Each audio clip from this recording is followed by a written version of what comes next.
छोटे जो है कॉन्स्टिट्यूशनल वर्ड को डिफाइन करने वाली, और शीर्षक दिया हम लोगों ने मैजिक वर्ड ऑफ कॉन्स्टिट्यूशन। ठीक है, ऐसा है कुछ कॉन्स्टिट्यूशन में हमारे जो वर्ड है उन्हें बहुत हम लोग उथले तौर पे समझ लेते हैं, कुछ का मीनिंग तो हम पूरा कोर्स खत्म कर लेते हैं तब भी हमें समझ में नहीं आता है। और बड़ी समस्या तब उठती है जब इंटरव्यू में इन वर्ड को सिंपल फॉर्म में, है ना, संक्षेप में आपको समझाने को कहा जाता है और इसमें आप जो है सफल नहीं हो पाते हैं। तो उन्हीं शब्दों की अगली कड़ी में आज हम लोग जो है समझेंगे फेडरेशन, यूनियन और ये यूनिटरी वर्ड है हमारे कॉन्स्टिट्यूशन में। हमारे कॉन्स्टिट्यूशन में खैर जो वर्ड यूज किया गया है यूनियन, ठीक है, कि हमें कहा गया है आर्टिकल 1 में कि और जो है जो कंट्री है, हमारा जो संविधान है, is the union of state and union territory. ठीक है, ये वर्ड जो यूज किया गया है तो इसको तब तक हम लोग प्रॉपर तौर पे नहीं समझ सकते हैं जब तक फेडरेशन वर्ड और यूनिटरी वर्ड इन दोनों का अर्थ हम लोग ना समझ लें। और वैसे भी हम लोग कहते हैं कि हमारा जो संविधान है वो बहुत सारी चीजों का क्या है, मिक्सचर है। और हमने अपना कॉन्स्टिट्यूशन जब आक्षेप लगता है कि हमारा कॉन्स्टिट्यूशन जो है बारोइंग जो है पर्स है या उधार का थैला है, तो हम कहते नहीं, हमने अपने हिसाब से संविधान क्या किया है, मोल्ड किया है। जरूर यह है कि कॉन्स्टिट्यूशन के जो अच्छे प्रावधान है वर्ल्ड लेवल पे उनको हम लोगों ने अपने कॉन्स्टिट्यूशन में शामिल करने का प्रयास किया है, लेकिन अपने परिस्थितियों के हिसाब से। तो ऐसे भी हम लोग कहते हैं कि हमारा जो कॉन्स्टिट्यूशन है वो यूनिटरी और फेडरल जो कॉन्स्टिट्यूशन होता है उसका एक मिक्सचर है, उसका एक मिश्रण है। ठीक है, तो भी हमें ये समझने की जरूरत है कि प्रॉपर तौर पे कि फेडरेशन का मतलब क्या, प्रॉपर तौर पे यूनिटरी का मतलब क्या। ठीक है भाई, तो अगर हम लोग फेडरेशन की बात कहें तो देखिए ये भी एक प्रकार का पॉलिटिकल अरेंजमेंट है, ये भी एक प्रकार का पॉलिटिकल अरेंजमेंट है, ये भी एक प्रकार का पॉलिटिकल अरेंजमेंट है। ठीक है, दोनों पॉलिटिकल अरेंजमेंट है, दोनों राजनीतिक व्यवस्थाएं हैं।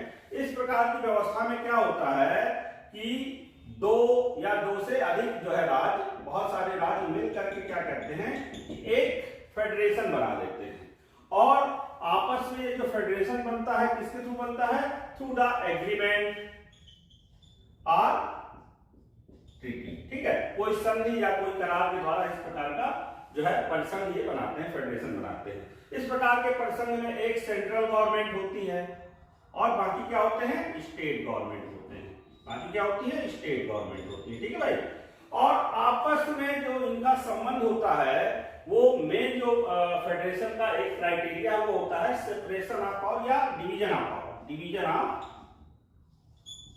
पावर। ठीक है, शक्तियों का जो वितरण है वो मेन जो है की पॉइंट होता है फेडरेशन में, अर्थात केंद्र और राज्यों के मध्य शक्तियों का बंटवारा होता है। सेंट्रल गवर्नमेंट होती है, उसके पास कुछ स्पेशल पावर होती है, बाकी सभी मामलों में, है ना, राज्यों और केंद्र के बीच जो है क्या काम करना है ये स्पष्ट तौर पे प्रावधान होता है। अब आ जाते हैं थोड़ा सा यूनिटरी को समझने का, सरल तौर पे प्रयास करते हैं। तो यूनिटरी की जहां तक बात है तो ये इस प्रकार का राज्य होता है कि इसमें जो सेंट्रल गवर्नमेंट होता है और जो प्रोविंस या स्टेट्स होते हैं इनमें डिवीजन ऑफ पावर नहीं होता है। ठीक है भाई, इसमें शक्तियों का वितरण नहीं होता केंद्र और राज्य के बीच में, डिवीजन ऑफ पावर जो होता है वो नहीं होता है। इसमें जो स्टेट्स होते हैं वो सेंट्रल गवर्नमेंट की क्या होती है, एक प्रकार से सबऑर्डिनेट यूनिट, अधीनस्थ इकाइयां होती हैं। ठीक है, अर्थात सारी लॉ मेकिंग पावर, ठीक है, लॉ मेकिंग पावर है, ठीक है, एग्जीक्यूटिव पावर है, सारी जो पावर है, चाहे वो आप हम लोग कहें लेजिस्लेटिव पावर, है ना, विधायी शक्ति, चाहे हम लोग कहें एग्जीक्यूटिव पावर, वो किसमें वेस्टेड होती है, सेंट्रल गवर्नमेंट में। और सिर्फ जो स्टेट गवर्नमेंट जो होती है, जो प्रोविंसेस होती है, उन्हें जो है ऑर्डर फॉलो करना होता है, डिसीजन लेने का अधिकार नहीं होता है। तो ये तो इनके बीच का अंतर हो गया भाई। यूनिटरी का मतलब ऐसा जिसमें सेंट्रल गवर्नमेंट ही सब कुछ होती है, सारे डिसीजन लेजिस्लेटिव वाले, एग्जीक्यूटिव वाले वो सेंट्रल गवर्नमेंट लेती है।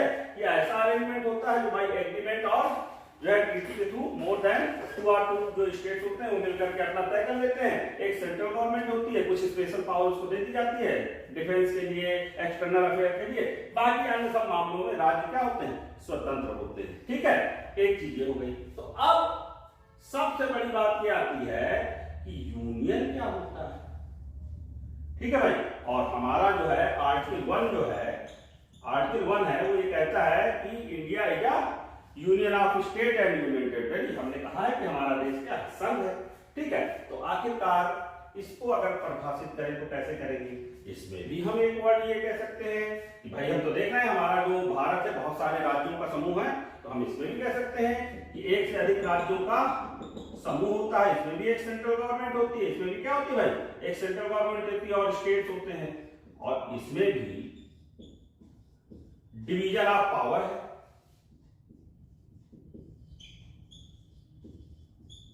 इसमें भी डिवीजन ऑफ पावर है। आइए भाई, हमारे यहाँ लिस्ट दी गई है, union list, state list, concurrent list, और उसमें स्पेशल तौर पे सब बताया गया है कि सेंट्रल गवर्नमेंट के पास क्या काम है और स्टेट गवर्नमेंट के पास क्या काम है। सब स्टेट के पास अपनी अपनी लेजिस्लेटिव पावर है, सबके पास अपनी अपनी एग्जीक्यूटिव पावर है। तो आखिरकार यूनियन और फेडरेशन में अंतर क्या होगा, ये सबसे बड़ी बात आती है, जो कई बार की आप स्पष्ट तौर पे नहीं बता पाते। इनके बीच तो एक बार की फर्क बता लेते हैं, यहां फर्क बताने में आपको समस्या आती है। तो क्या फर्क है? मैंने अगेन एक वर्ड यूज किया, यहां भी आप एग्रीमेंट और ट्रीटी के द्वारा ही यूनियन भी जो बनता है। देखिए भारत में बहुत सारे जो राज्यों का विलय हुआ वो क्या हुआ, through the agreement, through the treaty विलय हुआ। ठीक है, अब बात इतनी होती है कि यहां जो एग्रीमेंट और ट्रीटी होती है इसमें एक वर्ड होता है जिसे कहते हैं ज्वाइंट। समझिएगा फर्क। ठीक है, मेरी इच्छा यह है कि इन वीडियो के माध्यम से आप जो है अगर इस सीरीज को पूरा देखेंगे मैजिक वर्ड ऑफ कॉन्स्टिट्यूशन, तो बहुत सारी कॉन्स्टिट्यूशन की बातें आप जो है समझ जाएंगे। तो मैं ये कह रहा हूं यहां वर्ड यूज होता है ज्वाइंट और यहां वर्ड यूज होता है मर्ज। ठीक है भाई, ज्वाइंट का मतलब इसमें राज्य आपस में क्या है, जुड़े हुए और एक सेंट्रल गवर्नमेंट। मर्ज का मतलब यह है कि यहां पे आपस में क्या है, यूनियन में राज्य क्या हो रहा है, मर्ज हो रहे हैं, बीच सम्मिलित हो रहे हैं। और ज्वाइंट तो खुल सकते हैं, मान लीजिए ज्वाइंट खोल दिया गया तो ये राज्य बाहर निकल सकता है, ये स्टेट क्या हो सकता है, परिसंघ से बाहर आ सकता है। एग्रीमेंट या ट्रीटी में ये अनुमति होती है। ठीक है, फेडरेशन में जो एग्रीमेंट ट्रीटी होती है उसमें ये अनुमति होती है कि अगर स्टेट कल को चाहे तो फेडरेशन से बाहर निकल सकता है। यहां यूनियन जो होता है, चूंकि इसमें राज्यों का मर्जर होता है, तो यहां पर ये प्रोहिबिटेड होता है, ये मना होता है कि कोई भी राज्य इस यूनियन से बाहर नहीं जाएगा। सम्मिलित तो अपनी मर्जी से होगा भाई, कल की डेट में अलग होना चाहे तो यूनियन वाले कॉलम में ये कहीं भी प्रोविजन नहीं होता कि आप संघ से अलग हो सकते हैं। तो ये मेजर फर्क है इन बिटवीन फेडरेशन और यूनियन में।